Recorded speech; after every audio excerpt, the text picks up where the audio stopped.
Okay, we're going to be looking at what happens when electrons in atoms get excited by an electric current. So these lamps have different kinds of gas tubes in them right now. In this one I've got hydrogen. In this one I've got helium atoms. And over here I have mercury atoms, and we'll eventually look at argon atoms. And what we can see that each of the elements makes a different color when it's excited, but our eyes don't let us make distinguish between the different wavelengths of light that are actually being produced. So we have these really special rainbow glasses that we're going to put on so that we can see what colors of light are actually in the light that we're looking at. And what we're going to start with is we're going to put them on, and we're just going to look at what sunlight looks like with the rainbow glasses on.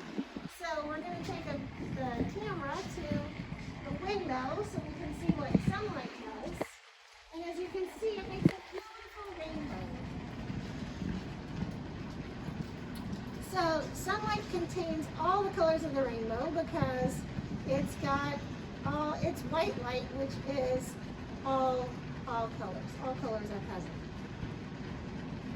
Okay, so now what we're going to do is we're going to look at what happens when really simple atoms like hydrogen. Remember, hydrogen only has one proton and one electron.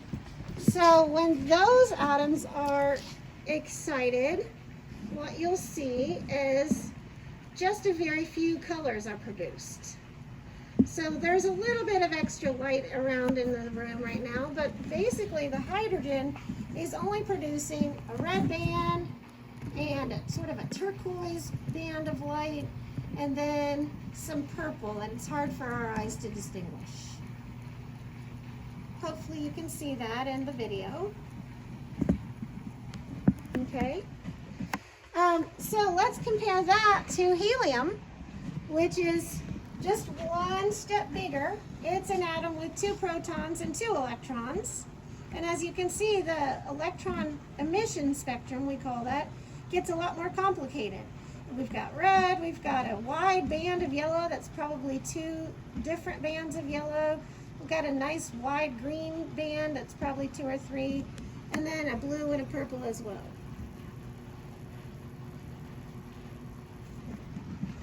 Okay, then let's look at this mercury, which looks like a Halloween to me for some reason. We've got, it's really heavy in the blue end of the spectrum, and then a really bright green and a really bright orange. If you happen to have a mercury vapor lamp at home, one of those big bright outside lamps that looks like this color, this bluish color, it's probably got mercury in it as well. And then finally we'll look at argon. And argon, in case you've forgotten what your periodic table looks like, is a noble gas.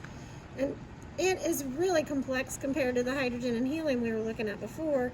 It's got 18 electrons, all jumping around and doing all kinds of stuff. So we can see a lot of different colors there. Almost continuous, it's so many, but not quite. It's definitely bands of black in the middle.